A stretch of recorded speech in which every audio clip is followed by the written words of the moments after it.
Hello and welcome to We the People. As the country continues to ask tough questions about what happened in Muzaffarnagar, who was responsible and why the riots were not prevented, one of the things that should have been discussed but has not got enough attention is the role of the police. Why is it that the police was unable to prevent or contain the riots? Why is it that, like always in India, it's the army that had to be called in? Is it because of political interference in the working of the police? Every time India has confronted a riot, the role of the police has come under the scanner. Police officers argue that part of the problem is that politicians refuse to let go of the handcuffs that chain the police. On We the People today, we're asking whether India's khaki uniform is now coloured by politics, and if it is, who's responsible? If I may start today with Prakash Singh, because it is really, Mr. Singh, your petition in the Supreme Court that led to a watershed judgment in 2006 that laid down specific directives for police reform, for removing political control from the working of the police.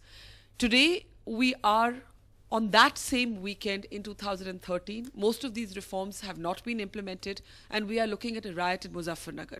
When you look at what has happened recently in Uttar Pradesh, and you look at your own petition in the Supreme Court, do you believe that if police reforms had actually been implemented, the outcome of these riots, of this conflagration in UP may have been different?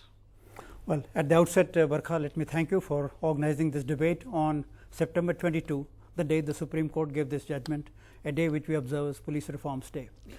Now, having said that, coming to the question posed by you, you see, the problem in the country is that the politicians and the bureaucracy, they have got a stranglehold over the police, and for them it has become a vested interest which they wish to sustain, which they wish to uphold, which they wish to maintain. And we find that in spite of the fact that the Supreme Court gave directions 7 years back, mind you, it is 7 years down the line, and still the majority of states are dragging their feet in implementing the directions.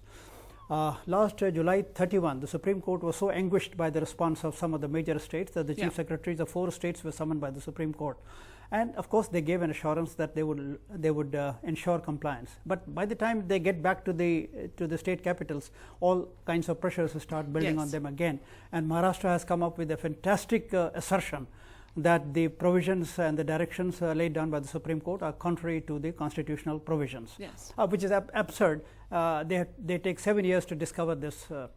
So now my point is, you see, the thrust of the police reforms directed by the Supreme Court was to insulate police from extraneous influences, insulate police particularly from the influence of the politicians.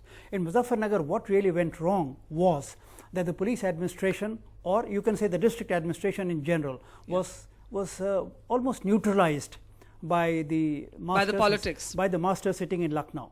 The information, and I have gathered this only from the media, I have not conducted any inquiry into the matter, of course, that the culprits who were to be booked and whose names were to be recorded in the FIR, there were instructions from Lucknow, inko chhod do, inka naam bahar nikal. 12 boys were arrested and they were actually released, and we look at some of these dimensions one by one. But Kiran Bedi, if you want to add to this as well, because I'm going to get the politicians and the political representatives in. But for the police, when you see what's happened in Uttar Pradesh, when you see that yet again the army has to be called in, and when you see the history of riots in this country from 1984 to 2002, if you use those two to bookend it, the role of the police is again and again come under the scanner. The police has sometimes been accused of showing insensitivity to minorities. Very often it has been accused of playing political camps or succumbing to political pressure. I spoke to some very senior police officers in Uttar Pradesh before I came for this program. Here are the 5 key things which is agitating them and which is happening there. Very fast.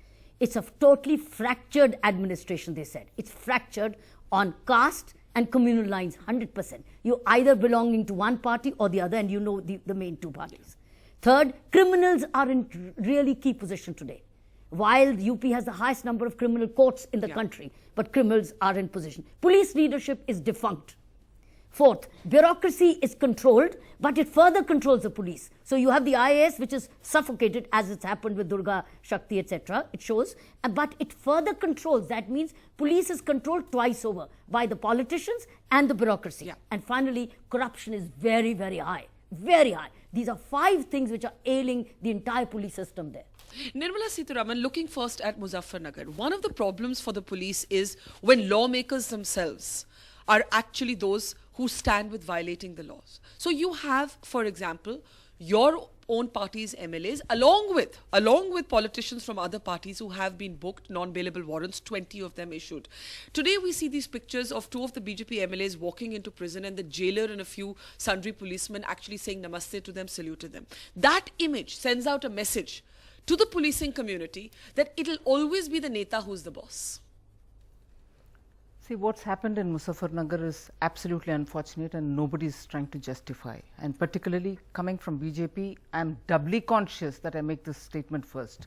Because the perception is as though the BJP is out there doing something. BJP absolutely has minimal presence in Uttar Pradesh. And even if you want to highlight the case of the MLAs who walked into a prison and the jailer was saluting them, I'm only asking this question, and it is not a tu-tu me-me game. I'm very clearly asking that in spite of all that has come out of the media, the UP administration has remained a mute spectator, aggravating the situation, not just for this particular one incident in Muzaffarnagar, but since the time Samajwadi Party came to power.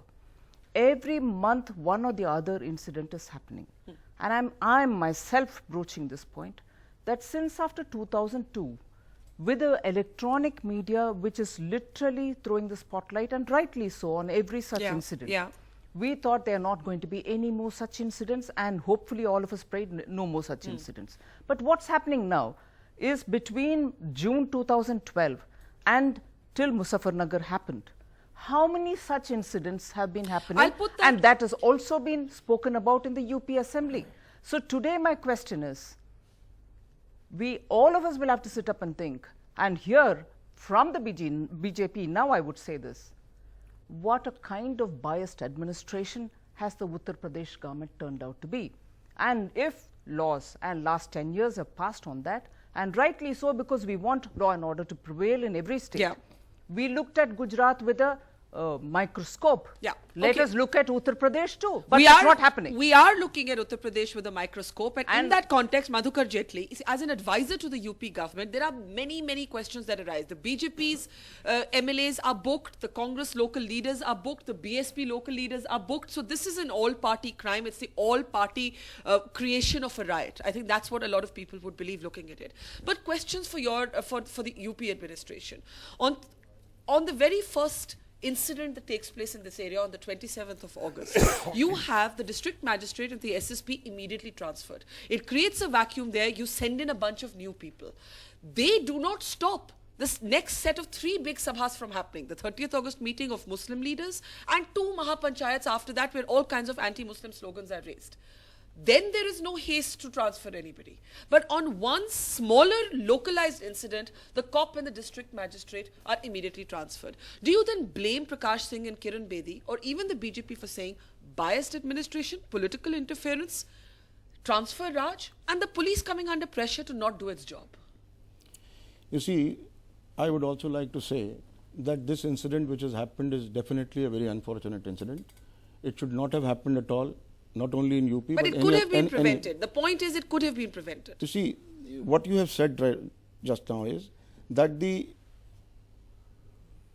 panchayats that were held there, the first, the second and the third, none of them were given any permission to be held. Yes, but in one of them, the district magistrate was on the stage on the 30th August Sabha. The district magistrate and the local police officers were on the stage with those petitions. Had he not gone, there was a threat to they were blackmailing the administration that if you will not come to collect the memorandum that we want to submit, we will march in that procession to the main street of the market.